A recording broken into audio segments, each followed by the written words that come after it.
Welcome to the 6 p.m. edition of Arirang News. Today is October 3rd, National Foundation Day here in South Korea. I'm Kim Bo-kyung. President Yoon will travel to Southeast Asia ahead of the annual summit of ASEAN countries next week. His trip begins Sunday and includes stops in the Philippines, Singapore, and Laos. Our correspondent Oh Soo-young has the full itinerary. President Yoon Suk-yeol will travel to Southeast Asia to forge a comprehensive strategic partnership with Southeast Asian nations and strengthen economic ties with the Philippines and Singapore. Yoon's office said the Korean leader's 6-day trip will begin on Sunday and finish off in Laos with the annual summit of the Association of Southeast Asian Nations. He will first make a 2-day visit to the Philippines, where he will hold a bilateral summit with President Ferdinand Marcos Jr. and meet with members of the Korea-Philippines business community. President Yoon will engage in active economic diplomacy to expand trade and investment cooperation between the two countries and support Korean firms' efforts to secure major infrastructure projects. The two countries will also discuss expanding cooperation in future-oriented areas such as supply chains, energy, defense, and maritime affairs. Yoon's trip to Manila will mark the first state visit by a Korean leader in about 13 years and marks the 75th anniversary of Korean-Philippines diplomatic ties, serving as an opportunity to elevate the bilateral relationship to a new level. On Tuesday, the president will then begin his state visit to Singapore, Korea's second-largest trade and investment partner in ASEAN, ahead of their 50th anniversary of diplomatic relations next year. He will meet with the city-state's top political leaders, President Tharman Shanmugaratnam, Prime Minister Lawrence Wong, and Singapore's long-serving Senior Minister Lee Hsien Loong. Having closely cooperated over the past 50 years, focusing on trade and investment, the two sides will expand into areas like artificial intelligence, digital technology, and advanced technologies. In response to global economic uncertainties, we will also strengthen cooperation on strategic and material supply chains in cutting-edge industries such as energy and biotechnology.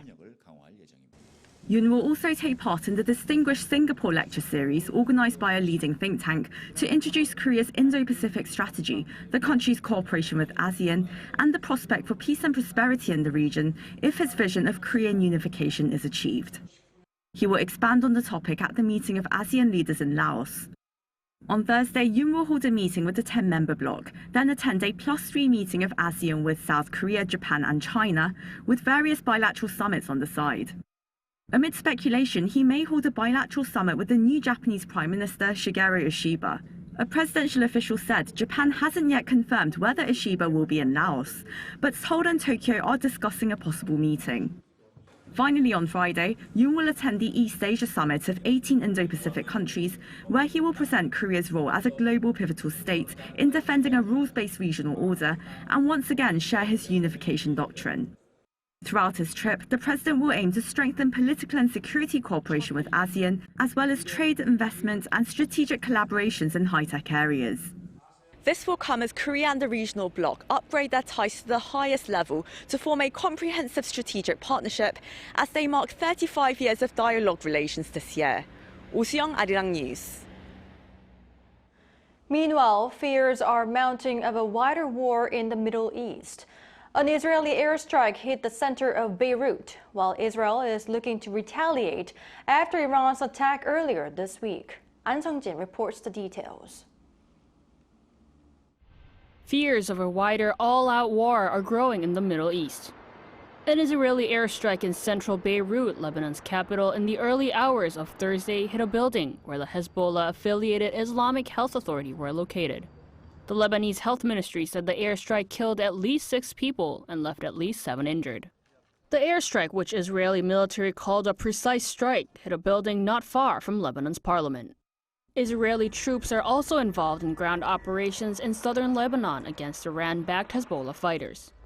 The Israel Defense Forces said 8 of its soldiers had been killed in combat in southern Lebanon, its first losses since the start of ground operations earlier this week. According to senior U.S. and Israeli officials, recent Israeli strikes have destroyed about 50% of Hezbollah's weapons, including missiles and rockets.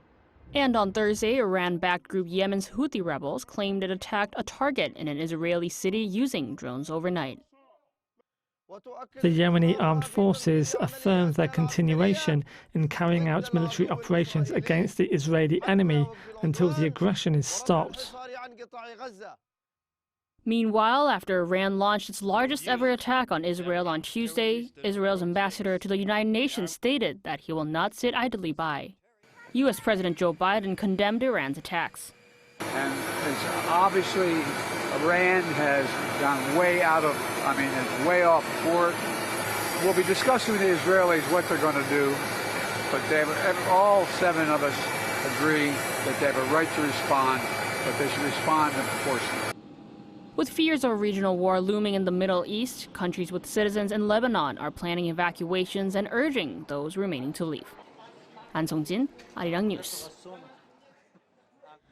On the back of robust demand for Korean instant noodles, snacks, and processed rice products, South Korea's exports of agriculture goods reached a record high during the first 9 months of this year. According to the Agriculture Ministry, exports of agriculture goods rose more than 8% on year, amounting to $7.38 billion between January and September. Exports of instant noodles, or ramyeon in Korean, jumped around 30% on year to a record high of $938 million. Processed rice products such as kimbap also soared more than 41% and have already surpassed last year's total sales. Exports of snacks gained more than 15% on year, while those of beverages also climbed more than 13%. Now in culture, South Korean pianist Lim Yun-chan won the Gramophone Classical Music Awards for the piano category in London on Wednesday. 2 of his albums, Liszt Transcendental Etudes and Chopin's Etudes, were shortlisted, with Chopin's Etudes winning by a single vote. Lim is the first South Korean to win the Gramophone Piano Award and the first ever to have 2 of his albums shortlisted.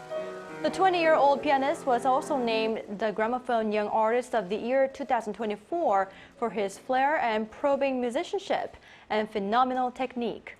The Gramophone Classical Music Awards began in 1977 and honors the most significant albums of the year in the classical record industry.